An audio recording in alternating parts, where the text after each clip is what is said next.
राम राम नमस्कार। Education system Bihar में आपका स्वागत है। आज की इस वीडियो में बात करने वाले हैं बिहार अमीन के बारे में। अमीन अभ्यर्थियों के लिए जरूरी बातें देखने वाले हैं इस वीडियो में।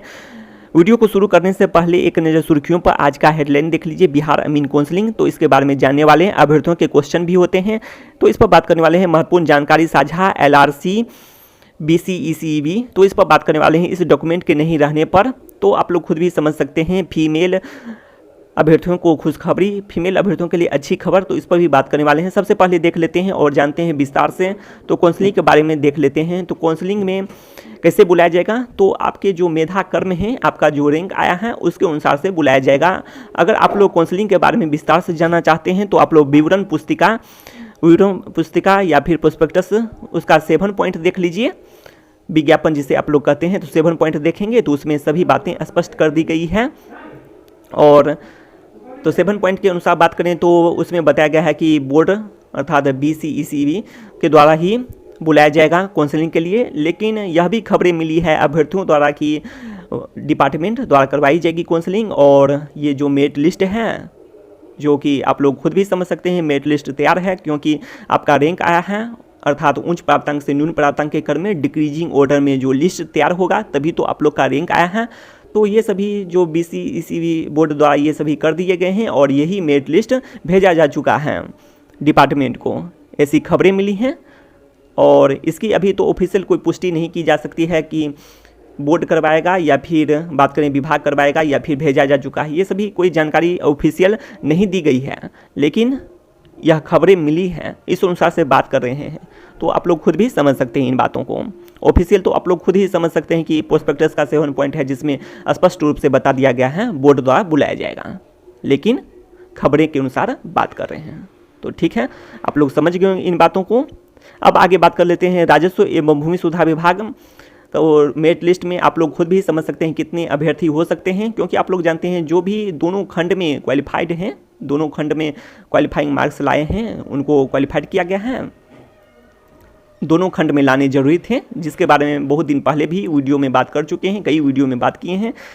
तो दोनों खंडों को मिलाकर क्वालिफाइड करना था। और क्वालिफाइड में बात करें कि संख्या की, तो लगभग आप लोग मानकर चल सकते हैं 8,8500 से 8500 के करीब या इससे अधिक ही होंगे क्वालिफाइड की संख्या। अब आगे बात कर लेते हैं, यदि राजस्व एवं भूमि सुधार विभाग द्वारा काउंसलिंग कराई जाती है तो कितने गुने अभ्यर्थियों को लिया जाएगा, तो इस पर बात कर लेते हैं। जैसे कि आप लोग जानते हैं कि लिपिक के लिए इससे पहले जो बहाली आई थी, लिपिक था या फिर बात करें कि LRC का ही बात कर रहे हैं, राजस्व एवं भूमि सुधार विभाग का, तो लिपिक का भी बहाली था, अमीन का भी हुआ था इससे पहले।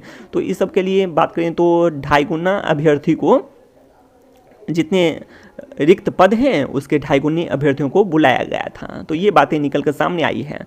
तो ऐसे में आप लोग इस अनुसार से भी मानकर चल सकते हैं, लेकिन इससे अधिक अभ्यर्थियों को भी बुलाया जा सकता है और जितने क्वालिफाइड हैं उसे भी बुलाया जा सकता है। लेकिन फाइनल की बात करें तो फाइनल तो जितने पद हैं अभी के अनुसार बात करें उतने को ही होना है। और आप लोग ये भी जानते हैं कि उसमें बताया गया है कि विज्ञापन में कि रिक्तियों की संख्या में परिवर्तन संभव है। तो जी बताया गया है रिक्तियों की संख्या में परिवर्तन संभव है, तो हो सकता है कि रिक्तियों की संख्या भी बढ़ सके, तो बढ़ाया जा सकता है। यदि सरकार चाहे तो इसमें बढ़ाया जा सकता है। तो इस पर अभी बात नहीं करना है और आगे आने वाले समय में जो होगा उस पर बात करेंगे, ठीक है।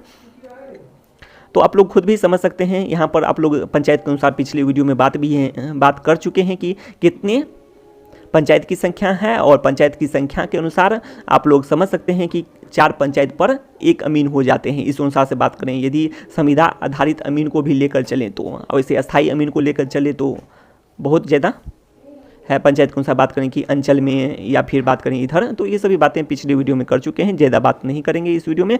अब आगे बात कर लेते हैं कि राजस्व एवं भूमि सुधार विभाग जल्द ही अमीन की बहाली की तैयारी में है। तो काउंसलिंग के बारे में पूछा जाता है कि कब तक काउंसलिंग हो सकता है, तो अमीन की बहाली की तैयारी में तो है, तो ऐसे में कह सकते हैं कि जल्द काउंसलिंग हो सकता है। तो जी ऐसे में आप लोग खुद भी अनुमान लगा सकते हैं कि जल्द काउंसलिंग हो सकता है।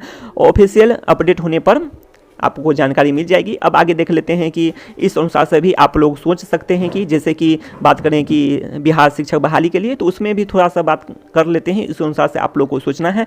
तो अपर मुख्य सचिव जी का भी, उसमें शिक्षा विभाग के जो अपर मुख्य सचिव जी थे उनका कहना था कि पंचायत चुनाव के बाद काउंसलिंग की प्रक्रिया हो गई बिहार शिक्षक बहाली के लिए। तो बिहार शिक्षक बहाली के लिए बात करें तो काउंसलिंग की प्रक्रिया तो इसका डेट भी आ चुका है बिहार शिक्षक बहाली में। तो डेट की बात करें कि 14 दिसंबर से बताया गया है, इसमें डेट का शेड्यूल जारी हो चुका है शेड्यूल। तो आप लोग खुद भी समझ सकते हैं इन बातों को। ऐसे में आप लोग अनुमान लगा सकते हैं कि इसका भी दिसंबर जो है 14-15 दिसंबर के आसपास इसका भी काउंसलिंग का जो डेट है वो जारी हो सकता है। इससे पहले नोटिफिकेशन जारी हो सकता है काउंसलिंग के लिए।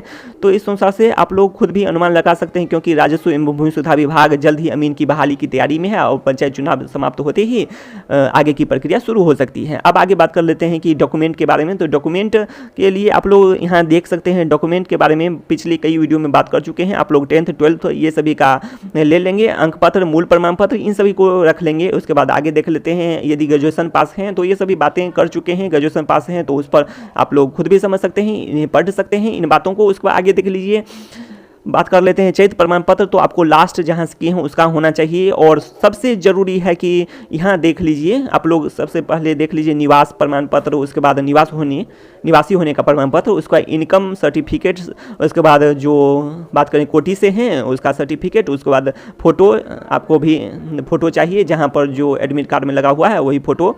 उसको आगे देख लेते हैं, और रिसेंट फ़ोटो भी आप लोग रख सकते हैं। उसको आगे देख लीजिए। डॉक्यूमेंट में बात कर लेते हैं कि डॉक्यूमेंट में आपको आइडेंटिटी प्रूफ, आधार कार्ड, उसके अलावा आपको पैन कार्ड भी लग सकते हैं आईडी में। आईडी के अलावा आपको बिहार अमीन एडमिट कार्ड, तो इसका हाँ सबसे यही मेन है कि आपको बिहार अमीन एडमिट कार्ड भी लग सकते हैं। एडमिट कार्ड यदि नहीं है आपके पास तो इसमें आप लोग कुछ न्यूज भी इस अनुसार से देखे भी होंगे, प्रवेश पत्र नहीं है, प्रवेश पत्र पर आपका यदि साइन है तो आप लोग को समझ जाइए। ऐसे में भी आप लोग ये भी जानते हैं कि मोबाइल में यदि है उसका प्रिंट करवा सकते हैं, लेकिन यहाँ पर साइन भी मायने रखेगा। तो आप लोग ऐसे भी समझ सकते हैं यदि साइन हो तो। अब आगे बात कर लेते हैं कि लास्ट क्वालिफिकेशन CLC माइग्रेशन। तो CLC माइग्रेशन तो इसकी कम ज़रूरत है, ऑप्शनल है ये, लेकिन आपको रख लेने हैं। उसको आगे देख लीजिए, प्रोविजनल सर्टिफिकेट सभी के, मैट्रिक इंटर ये सभी के रख लेने हैं, जितने भी 10th 12th ये सभी के। आगे बात कर लेते हैं, तो यहाँ पर आप लोग 14 पॉइंट इसे छोड़कर चलिए अभी थोड़ी देर के लिए, आप लोग को पहले भी कई वीडियो में बता चुके हैं। उसके बाद 15 पॉइंट देख लीजिए, हार्ड कॉपी। तो जो एप्लीकेशन फॉर्म है हार्ड कॉपी तो उसको रखने हैं। उसके बाद जो आपका रिजल्ट आया है, रैंक कार्ड, स्कोर कार्ड, तो उसका भी प्रिंट रखना है। उसके बाद आगे देख लेते हैं, मेडिकल आपको ज्वाइनिंग के समय में लगने वाला है। उसके बाद आप लोग को ये भी है कि NOC एक नया डॉक्यूमेंट के रूप में यह बातें निकल कर सामने आ रही है NOC के लिए। तो आप लोग समझ सकते हैं, यदि आप लोग नौकरी में हैं, किसी नौकरी कर रहे हैं, कोई जॉब है आपको, तो आपको उसके भी नो ऑब्जेक्शन सर्टिफिकेट आपको रखने हैं। तो आप लोग खुद भी समझ सकते हैं इन बातों को। उसके बाद आगे देख लीजिए, ओपन पोस्ट की बात करें तो 433 पोस्ट है, ओपन फीमेल की बात करें तो 247 है। तो आप लोग यदि बात करें तो ऐसे में आप लोग खुद भी समझ सकते हैं। अब देख लेते हैं UR के लिए। तो UR की बात करें तो यहाँ पर आप लोग देख लीजिए, ओपन पोस्ट को छोड़कर चलिए, और यहाँ पर कैटेगरी के अनुसार बात कर लेते हैं थोड़ी सी। तो 143 पोस्ट है। तो ऐसे में बात करें कि मेल के लिए BC मेल का बात कर लेते हैं, और फीमेल का तो कट ऑफ तो कम जाएगा ही, और रैंक के अनुसार बात कर रहे हैं। तो 143 को आप लोग 2.5 गुना कर लीजिए, 2.5 गुना से ज़्यादा कर लीजिए तो फाइनल में आने का अभी चांस है। तो 2.5 गुना करके चलिए, 2 गुना ही करके चलिए। तो यहाँ पर 143 को 2 से करते हैं तो 286 है। तो आप लोग का 286 है तो फाइनल में आने का चांस है। उसके बाद आगे देख लेते हैं 69। तो 69 है तो उसका आप लोग फीमेल है, फीमेल कैंडिडेट का तो फीमेल रैंक ही देखनी है आप लोगों को। फीमेल है तो फीमेल रैंक देखनी है, तो आप लोग इसका 3 गुना करके चलिए, ठीक है। उसके बाद EBC का भी आप लोग इसी तरह से आप लोग कर सकते हैं, 3 गुना करके चलना है, और 2 गुना 3 गुना ऐसे करके चलना है। तो ऐसे में आप लोग चांस रख सकते हैं। वही बात है SC का भी, तो 2 गुना 3 गुना करके चलिए। इन सभी में ज़्यादा बात नहीं करना है अभी इस वीडियो में, अगले वीडियो में विस्तार से बात करने वाले हैं। तो शिक्षा से संबंधित तमाम जानकारी के लिए सब्सक्राइब करें एजुकेशन सिस्टम बिहार।